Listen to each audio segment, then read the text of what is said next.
Hi, this is Phil, and I'm here to tell you all about the Capes and Lunatics Patreon. Get early access to all of our interviews, including the monthly Chichester chats with writer and comic book legend DG Chichester, new episodes of classic Capes and Lunatics shows, including The Quantum Zone, This, That, or the Third, and many, many more specials, all completely uncensored. Access starts for $3 a month, full video when you pledge $5 a month. Check out the link in our show notes or go to patreon.com/CapesandLunatics. Hope to see you there.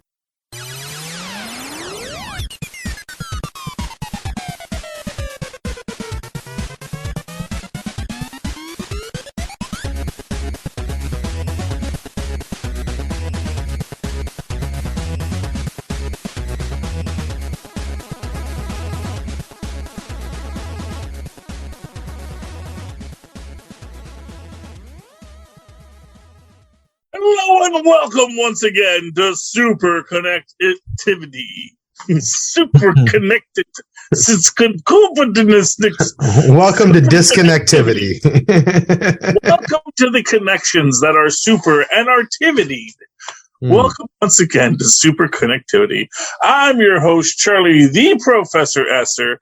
With me, as always, is my skinny rich friend. It's Mozz. Mozz, the man. Welcome to episode 401. Only 19 more episodes till episode 420.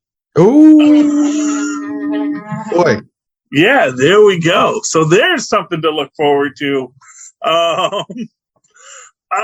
man. So episode 401. So we're back to just business as usual. It's not another big 400th episode. But it is an episode where we can talk about what's going on in the universe today, and one of the big stories could be Ant-Man Part 3, Electric Boogaloo, The Rise of Kang. And why don't you give me some thoughts on this, Mozz? Because you had some thoughts. I think it looks incredible. I'm super excited for it. Every Ant-Man so far has been really good. And even Jonathan Majors is growing on me. Every trailer I see, you start giving more perspective to his previous performance, and it helps it make more sense. So I'm super excited, but I think it's kind of funny where a lot of reviewers are calling it the Marvel version of Star Wars.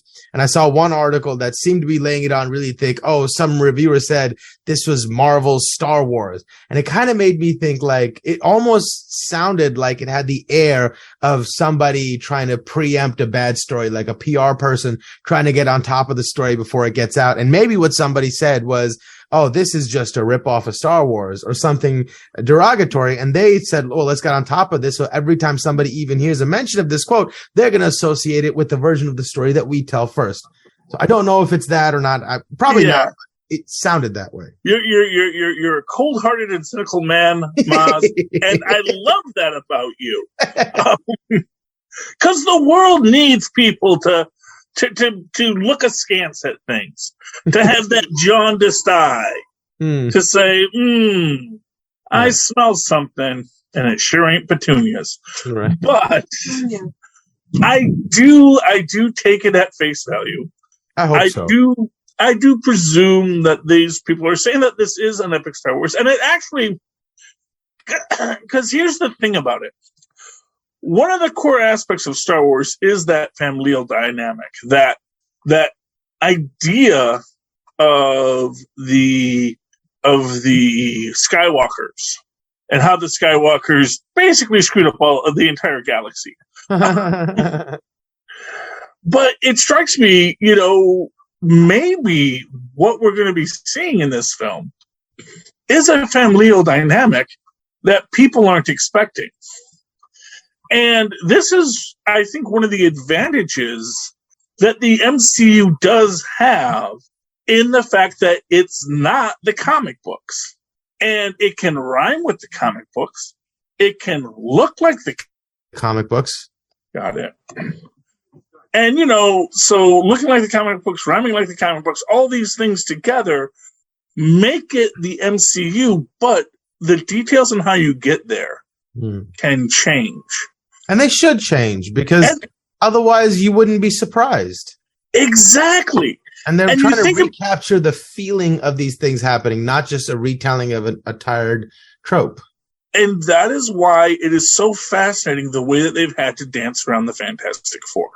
Because, especially within this context, because everybody knows that Kang is descendant of Reed Richards, or possibly Dr. Doom, or possibly both, which is a real possibility in the modern 616 comics and anything else.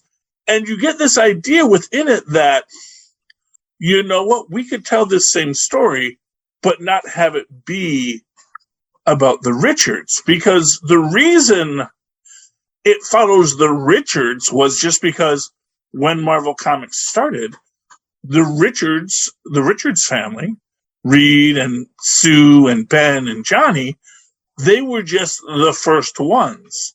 And they were the ones doing the cosmic stories. They were the ones doing time travel stories.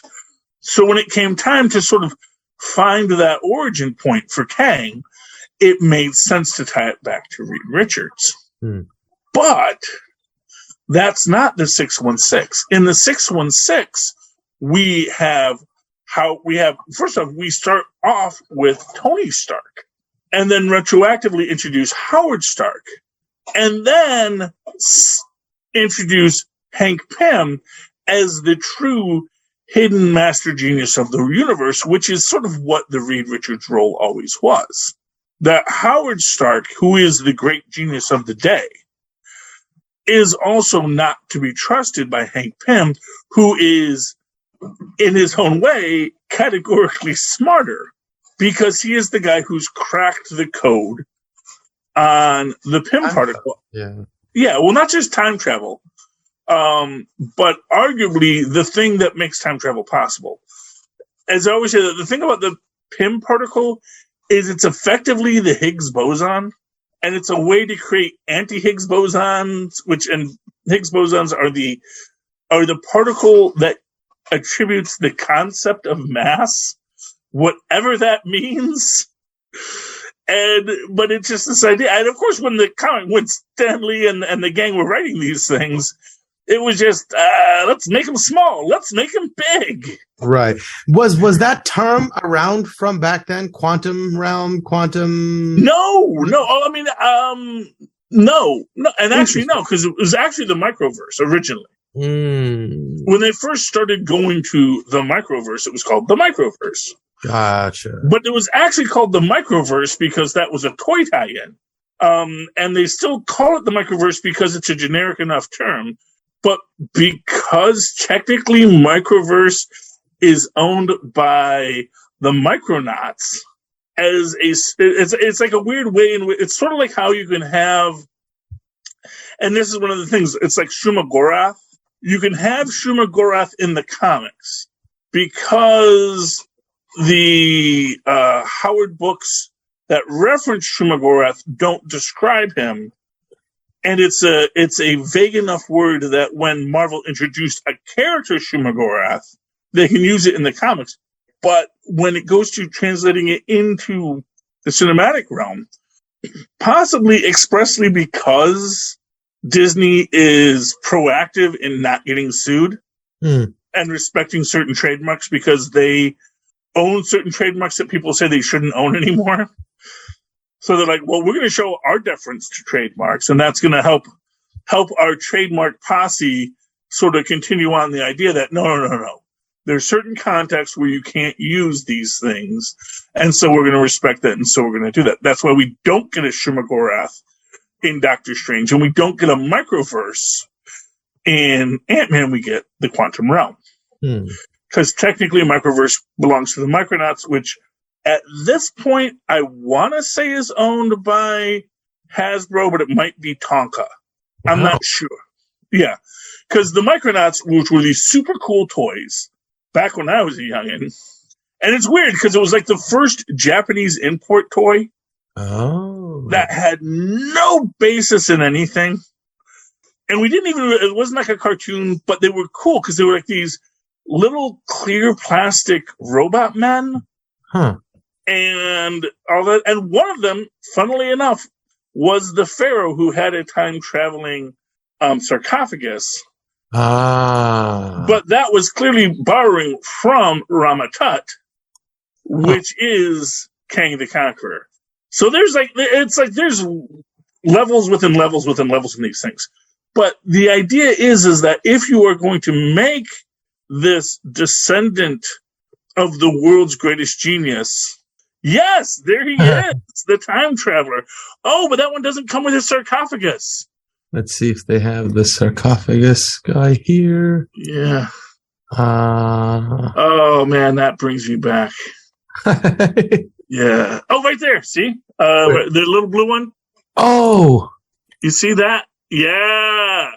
Time traveler with his sarcophagus. Oh. Time chamber. Wow, okay. Yes. Yeah, fair. That does sound like what they're going to do a little bit. Yeah, man. I mean, this is, and so this is what's interesting. So the idea of Nathaniel Richards, the future science man, finding his ancient ancestors' time machine and going off to conquer all of the universe is actually derived from what had established in Marvel Comics at that time, because they'd already established Dr. Doom as a time traveler. They'd already had Rama-Tut come in. They've already had all these things. But in the MCU, these things were just developed along the Hank Pym line. And so we may find out in this that Kang is not the descendant of Reed Richards, which is going to open up things for the Fantastic Four story that's going to change a lot of realities. So is that a common thing that everybody knows, that Kang is descendant from Reed Richards?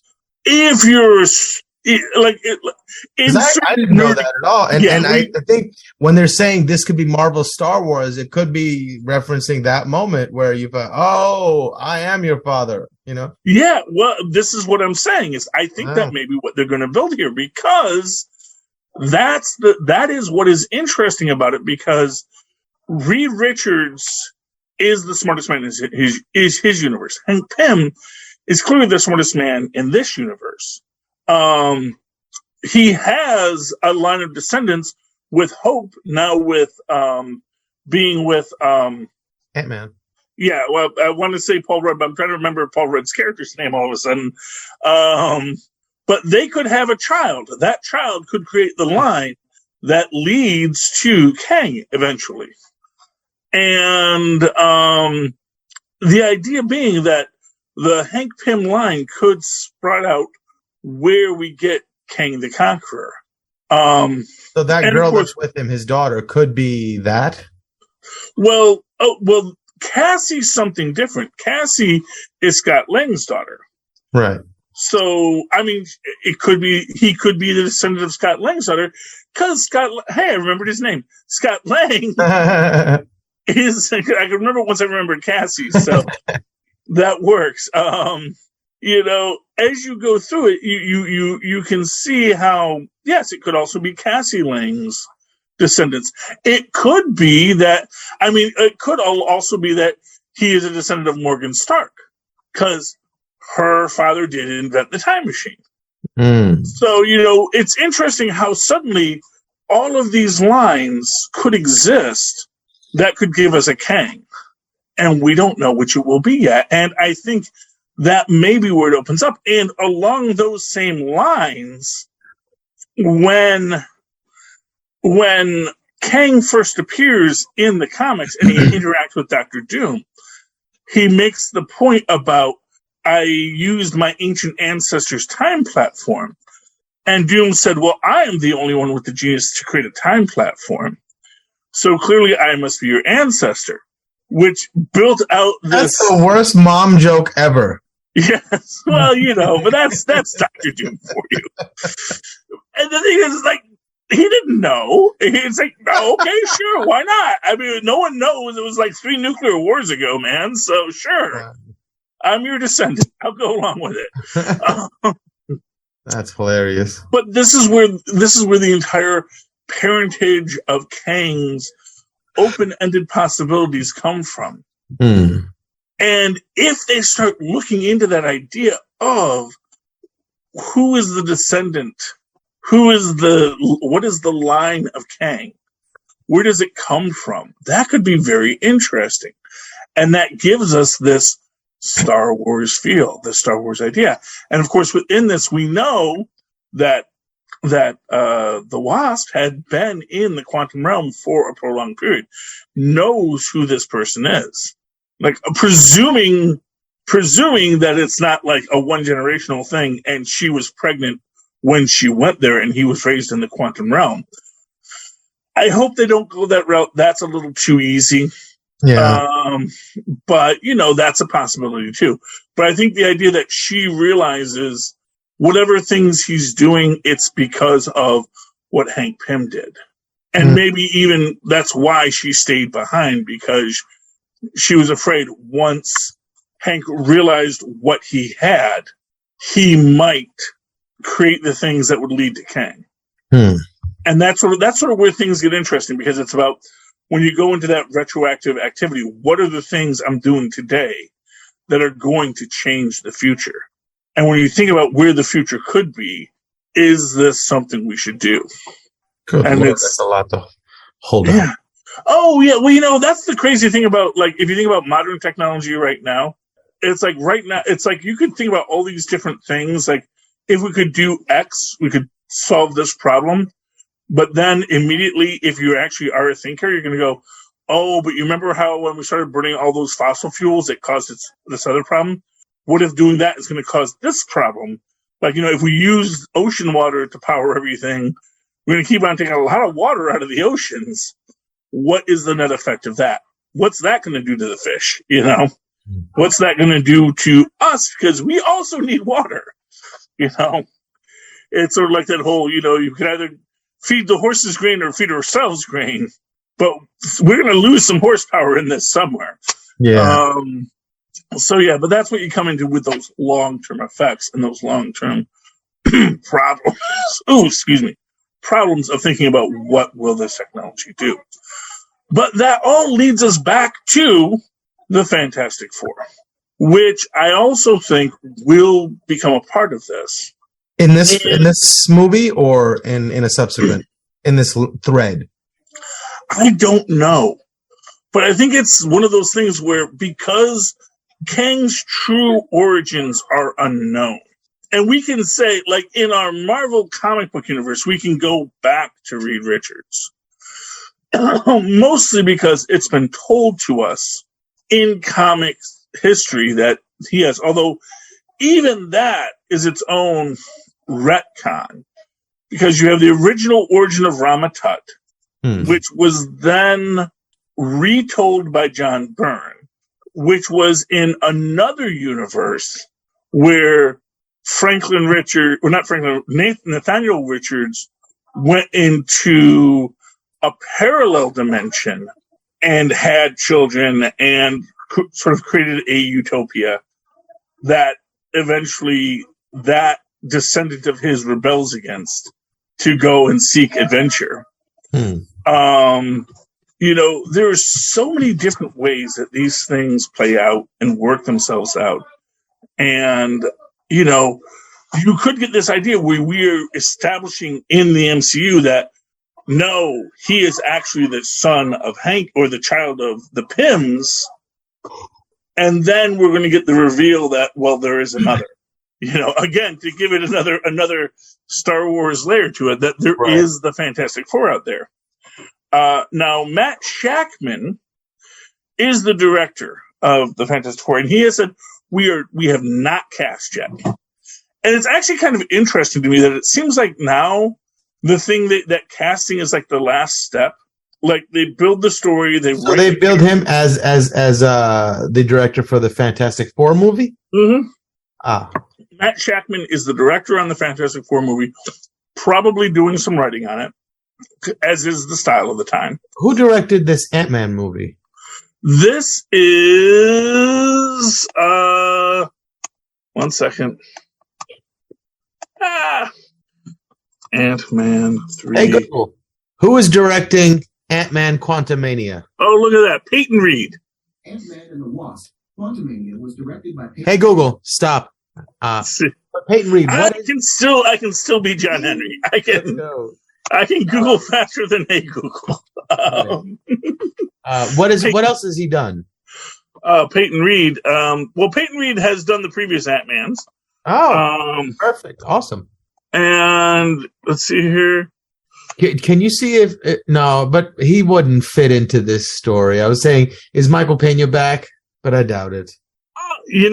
Actually, who knows? Maybe he is. Okay. So here we go. So here's some fun things for you about Peyton Reed. Ant-Man and Wasp: Quantumania. Yes Man, starring the incomparable Ryan Reynolds?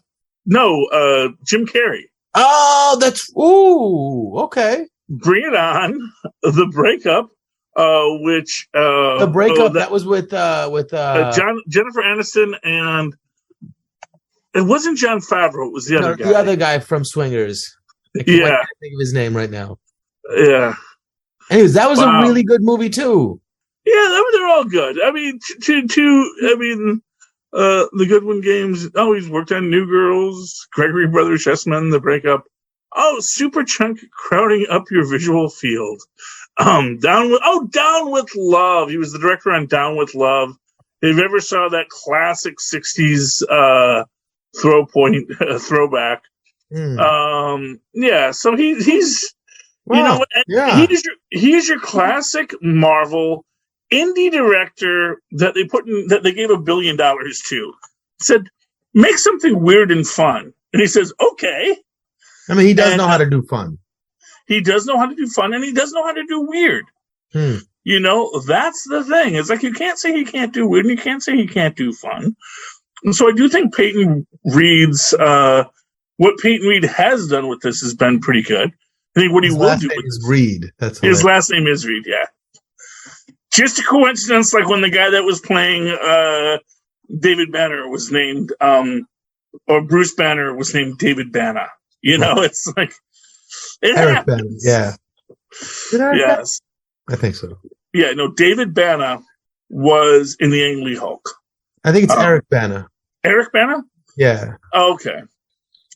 Yeah, that's a possibility. Yeah, I mean, I just remember that sounded like a name that Bruce Banner or David Banner would have made up when he was traveling across country. Right.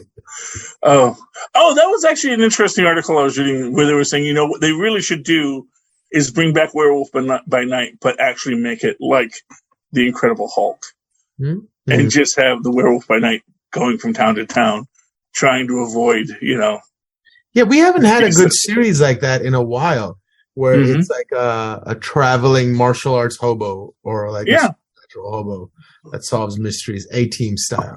Well, arguably, there are a lot. They're all on the CW, Although I guess they aren't martial arts hobos because like Kung Fu. What? Yeah, I'm trying to think. The only one, the closest you have, I guess, is the Winchesters. The Winchesters are the one group, or part of that Supernatural, where they were traveling around being supernatural hobos. I think that everything else is usually grounded to a place where you don't go from place to place. But yeah, I mean, they should have a nice murder hobo show again. We need more hobos on TV.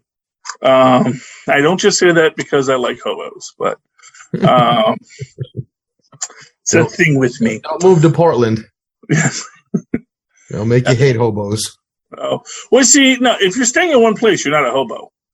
That's the thing about the hobo lifestyle. The hobo travels. The hobo travels, and the hobo works for a living. Doesn't work hard, but they do work. Yes, the hobos. Yes, here's to the hobos, kings of the road. That's the hobo code is, you show up, you do work, they feed you, you move on. And, don't stay in one place too long. You don't make attachments, but you try to do good where you go, and you ride the rails, and you swap songs. And that's the legend of the hobo life.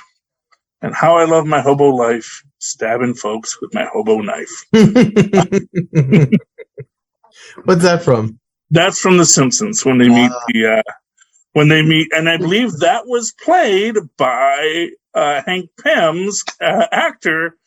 Now I'm blanking on his name. The guy who plays Hank Pym in these things. Michael Douglas, yes. Michael Douglas, I believe, played the singing hobo on The Simpsons. Just to bring it all right back. Michael Douglas, not Kirk Douglas, who was his father. Right. If I'm remembering everybody, right? Yeah, that was Spartacus. I am Spartacus. I do believe I sang you 3 songs. That's a whole other reference. But moving right along. But that brings us back to Matt Shakeman, who is the person who is going to be doing, and what has Matt Shakeman done outside of Marvel? He was going to do the final installment of Star Trek, and he decided to skip that and do Fantastic Four instead. He is most known right now, I'll say this, for doing WandaVision. Oh. And let's see here. He worked on Just the 10 of Us, Meet the Hollowheads, and A Night at the Magic Castle. So these are some weird, obscure things he's done. Where did they find this guy? Well, they hired him to do WandaVision. And they really apparently liked him in WandaVision. Yeah, a lot of people really liked that show, I guess. Yeah, I enjoyed it, and I guess they said it was fun, but that's fine. You don't have to. As I tell everyone, Mozz, not everything is for everybody. Yep. And what's fascinating to me about that is there were so many references that everyone was certain was going to reference the Fantastic Four, the cosmic background radiation, the aerospace engineer, and all of these things, and of course just the existence of SWORD as a spacefaring agency. All these references that never paid off for the Fantastic Four, and then he winds up being put in charge of the Fantastic Four. It just opens up, what is he going to do with the Fantastic Four? And to that end, everyone is speculating who's going to be Reed Richards. And now reports recently it's Dave Patel. That would be cool. Dave Patel is the one people are pushing for. I got no problem with that. I'm a fan. And he kind of looks like Brown Jim anyways. Well, there you go. Don't you think? I guess so. Like I said, I don't see characters from The Office. So, and we're back. Oh my goodness, we have been pulled through time because clearly what we just said a little while ago has angered the gods of the quantum realm. Kang is lashing out against us, did not want us, because I realized this. I think that, because we originally recorded on Wednesday, now we're recording on Sunday. It's likely that this film will come out before. If we had actually did it on Wednesday, Phil probably would have put it up on Friday, and we would have absolutely spoiled Quantumania for everyone by explaining the secret origins of Kang. But that's okay because we're going to press forward. We've already done that. That was recorded. We could have put that up, but we also wanted to talk a little bit about Fantastic Four casting. When last we spoke, I was discussing that, much like not every show is for everybody, I am not a fan of The Office. It's never one that clicked with me. I don't know why. It seems like it's a good show, but it's it just didn't enrapture me. But not every show is for every person, and that's okay. I will say this, Dev Patel would be great as Reed Richards. He was in Slumdog Millionaire, so we know the man can... and he was in that show, The Newsroom? Yes. Did you just intend to stop the recording? I thought I was hitting mute. Okay. Because I was going to cough. I accidentally hit pause, didn't I? Yes, you did. But it also said recording has started again. Okay, so I started this time. Yeah. All right. Okay. Quantum Realm, why are you attacking us? Yeah, hey, Quantum Realm's all in here. Anyway, but Yeah, I mean, I think he would be great. My personal choice, and this is, everyone gets mad when I say this, I think Henry Cavill would be a great Reed Richards. And everyone says, oh, how can you have a guy be that buff be Reed Richards? And I am sorry, Reed Richards is buff. Reed Richards is a physically strong guy. And if you see him in relative to normal humans, sure. But relatives to like the gods that exist in these stories, he looks like a scrawny little, and most of the times you see him, he's being stretched anyway. So it overemphasizes. I know. But first off, and I think Dave Patel has that frame. Oh, yeah. I'm not saying Dave Patel's frame isn't good. I'm just, because there's all this talk about, now that he's out of the Superman business, what's he going to do? I think that would actually be a good role for him. That's my own opinion. And I would like him to go in a direction different than being Superman. So, that's the thing. That's my take. Not everyone has to embrace it, and that's okay. Right. I just think it wouldn't be the convenient move if you're trying to tell a story where people don't see him as something else. You have to fight that initial image of Superman and then see him as I think if we can avoid that would be cool. I think he plays a great Sherlock Holmes in Enola Holmes. So that's what I'm basing it on. And I think he liked the idea of going from Superman, where he's, always just, entering the room chest first, to being a guy who is a bit more circumspect and a bit more intellectual. Yeah, no, I certainly understand that as an actor, that's what he would want. Yeah. But like my priority is making a good movie for me. Okay. Right? I mean, like what would be nice for me is nice for him, sure, but don't ruin it for everybody else just because you want to sink your teeth into a role. Go do that somewhere else. And when we forget that you're Superman, then maybe you can come back and do something like this and we would welcome it. I think. Yeah. And that's fair. And we'll have to see what goes on over at DC first. Because truth be told, I don't know that his contract has expired. So there may be an effort to not let him leave Marvel yet, or leave DC yet, because he may still be under contract. And much the same way that Jason Momoa is probably still under contract, even as there may be talks about recasting him as another character in the DC universe. So, but getting back to this, Dev Patel would be great. I'd want him to cut his hair a bit. That maybe. I'm sure they would. Yeah. Yeah. Okay. Some people get weird about that. Yeah. But I don't want to see a beatnik Richard Reed. Yeah, it's exactly. I want him to be. I want him to be that super scientist. And I don't want them to change his origins too much. I still want him to be the son of another super scientist. I don't want them to go with the just a blue collar. Maybe that'll be the reason to keep his hair crazy, because they'll just say he was Einstein's son or something from one of his many philandering escapades. Well, and that's the thing, and that's what we were just talking about the history of Kang and Franklin Richards and time travel within this entire structure of the Fantastic Four. Now, they have, and again, like we said, they have given other people other stories in the past.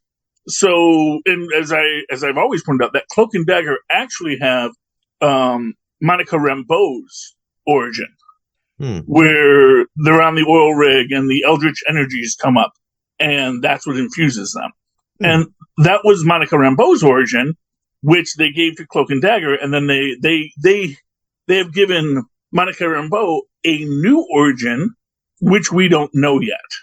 And that's going to be interesting, what that actually was. Did she have powers before she went in, or? Speaking of this, a little while ago, you said something about the cosmic background radiation. Is that responsible for, in the comics originally, the Fantastic Four's powers? Yes, that is the Fantastic Four's powers. So that's really, that is, which is why I definitely think there's going to be something with the snap. There's going to be, and like I said, that is a great way. That's the other thing that I worry about with Dev Patel, is that he might not be old enough I think he's in his 30s, so maybe he's like just in the right medium part of the curve. But the idea being that, he and Susan could have been together, and this was my pitch a while ago, that he and Susan and Ben and Johnny were working with what do you call it, Sword, and we're working in that, hyperspace field and all this stuff and doing all these experiments, and then the snap happened. And that effectively my idea was that Reed, because he had all the sensor stuff, has all of these documentations on on the cosmic background radiation and what exactly happened, because he was monitoring everything at that moment. And then he's basically just reverse engineering Infinity Stones. And effectively, before the snap, maybe brings Sue and Johnny back.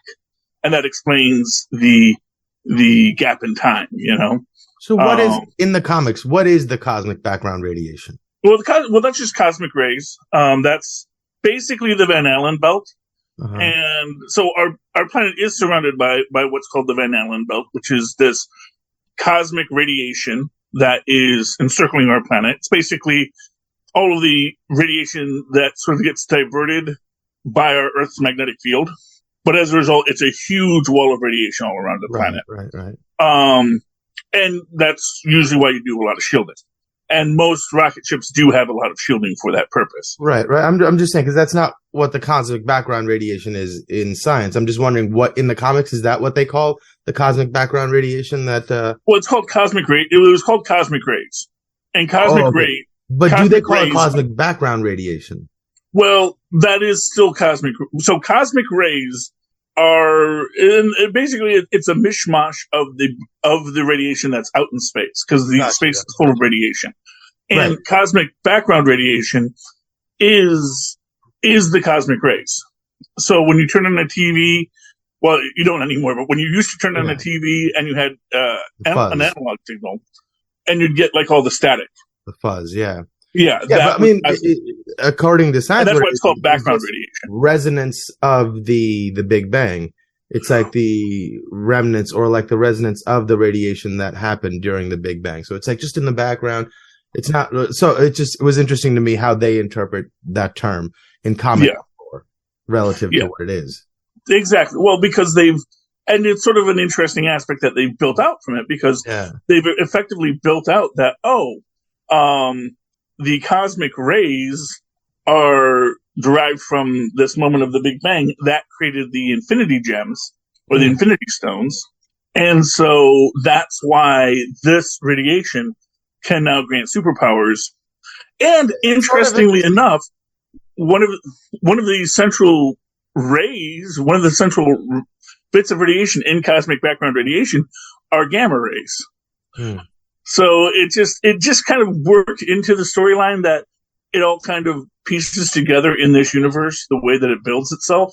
That even though these were just random terms that Stanley picked, they actually fit things nicely. Yeah. And it's funny, even with the way that you just described the Infinity Stones, that's how physicists talk about the forces separating from each other as the world cooled, right? They were all one big force, and then it was a strong, weak nuclear force, gravity, or electromagnetism. I forget which gravities flipped first, but it's just like those infinity storms coalescing into matter as the Big Bang happened. That's so fascinating. Yeah, well, it is, because, that's just that's the good trick for all science fiction writers out there. Be super vague as you talk about things, and then later you're going to be able to fit actual science to make it work. It's like the Heisenberg compensator, exactly what it's compensating for and how it compensates doesn't matter. But you know what? As we learn more things about uncertainty principles, we're going to say, well, that's what it's doing, Yeah, we'll leave that for the 2060s. Yeah, exactly. Let's, put it out there, let it sit, and let it, because, truth be told, we don't even know that the Heisenberg compensators are even compensating for the Heisenberg uncertainty prism. Yeah, uncertainty prism. They could be some other Heisenberg like 40, because it's a common name. Right. So like Steve Heisenberg actually invented the compensator, and it's compensating for something completely different than the Heisenberg uncertainty principle. So that's a possibility. But yeah, I mean, a lot of talk about Reed Richards. I'm more interested in Sue and Johnny Storm. Just because I do think that Reed and Sue dynamic is important, and I do want to have that Reed and Sue dynamic. And then I want there to be a visual. I don't want them to be not brother and sister. And I really want it to be a situation where it is, because I like the old school Fantastic Four, where Sue basically, after their parents died, wound up raising Johnny and is very much the mom of the group. Like, she is Johnny Storm's older sister, but she had to take on the weight of being the matriarch of the family, which fits well into her role with Reed Richards as the first family. Now they're not the first family anymore, but they still should have that dynamic. There should still be a family dynamic. Ben and Reed should be best friends. They really should. And I think that is a central dynamic. And of course, like I've always said, don't go in for Von Doom too quick, because I would really rather we get a Molecule Man. Molecule Man would be cool. Mole Man would be cool. Annihilus and the Negative Zone would be cool. Psycho Man and the Quantum Realm would be cool. That's actually who I'm most interested in seeing in Quantumania, is if they're going to give us a Psycho Man. Psycho Man is basically, he's a being from the microverse, and his whole thing is he has a box that manipulates your emotions. And interestingly enough, the one character that we do see, Bill Murray's character, also had a weapon that would expose your greatest fear. So it just creates this image of your greatest fear, and that's what attacks you. And that's also what Psycho Man would do. So I am not going to be surprised if we see Psycho Man. I think that would be a great character. And then Psycho Man as a soldier of Kang, or even just someone manipulated by Kang, could be that first threat that the Fantastic Four faces. Yeah. Let us write out Kang first before you get to Doom. And I'm sure that's really what they're doing, is just planting little hints so that by the time we get done with Kang, we see the next big baddie. Oh, yeah. But you can have other baddies in there. That's the thing. Right. But he deserves to be the next graduating. Oh, of course. Psycho Man's not all love to Psycho Man. He's not what you would call a big bad in the Marvel Universe. Right. He could be, because he does manipulate emotions, but he also manipulates emotions on a very basic level. It's like his box says fear, hate, anger, Yeah. The level of crimes he's probably committing are probably very local. Well, to the quantum realm, although within that he can also have an entire population living under constant fear, which, leads to real oppression of people. So I can see how he can manipulate the emotions en masse as opposed to individual. Oh yeah. Wow. Oh yeah, he can do all sorts of things, and he is a They should call him social media. Yes. He is a tough guy. He is someone you don't want to mess with. Is what I will say about Psycho Man. But it would be interesting to see where they go with that. It's an option, and I'm here for it. I'm here for whatever craziness they decide to do. Yeah. Do not put Annihilus in the microverse. Please give us a Negative Zone eventually. That's the other thing I really want. And, quite frankly, if we go to the Negative Zone, we could get Blastar. He's a pretty cool guy. He's just a big, bear dog man who shoots ray beams out of his fists. And his name is Blastar. So he is such a B-tier supervillain, but he's sort of like a warlord of his realm, that it's interesting because obviously he when you just say him, he just doesn't seem like an impressive threat, but of course he is a great warrior, so he has a great band of other beings from his society. And he's like, I believe he's like the one being in his society who has this phenomenal superpower to just shoot ray beams out of his fists. And so he dominates everyone. And that's an interesting character to bring in, especially because, again, it's not a nihilist. It's not someone that is going to be too esoteric. Because the way they've evolved the nihilists over the years has gotten very, very much into the concepts of death and life, and that in the antimatter realm, everything is death. And it's like, it's all about everything moving into death and breaking down. I'd also love to see something with the Noor dimension being the negative zone. And that's just my own personal fan theory that no one has gotten into yet, but I think that could be cool too. But isn't that regular life though? We're born hurtling towards death and constantly breaking down? Well, actually, no. I guess the idea in the negative zone is that you die and then come to life is the idea. That it's death leads to life rather than life leading to death. It's interesting. They've had different ways that they've discussed it, but the idea is that everything in the negative zone, when it wants to come into this universe, it is just to destroy this universe because, as we know, antimatter, matter annihilate each other. So that's the goal. All right, Mozz. Anything else you want to talk about on this amazing episode of Superconnectivity that Kang has been trying to stop us from releasing? No, I think we got to it. Let's count our lucky stars. Yeah, we got through this. We've won this time. And folks, if you would like to help us thwart Kang and all of his evil, you can do so by just writing us a letter, letting us know that you support us in the fight against Kang and the Quantumania. You can write to us at CapesandLunatics@gmail.com. That's CapesandLunatics, all spelled out, @gmail.com. Or call us on the telephone and leave us a voice message about your thoughts on Kang and his attack on this show, trying to keep his secrets, at 614-382-2737. That's 614-38-CAPES. Likewise, if you'd like to just physically support us, go to Linktree, that's linktr.ee/CapesandLunatics. And from there, you can buy all kinds of merch, t-shirts, mugs, phone cases, or give us money either through Patreon or Cash App, because we love to have money and we're paying for this ourselves. And right now, we don't make money because we're spending money to put this on the air and enlighten you.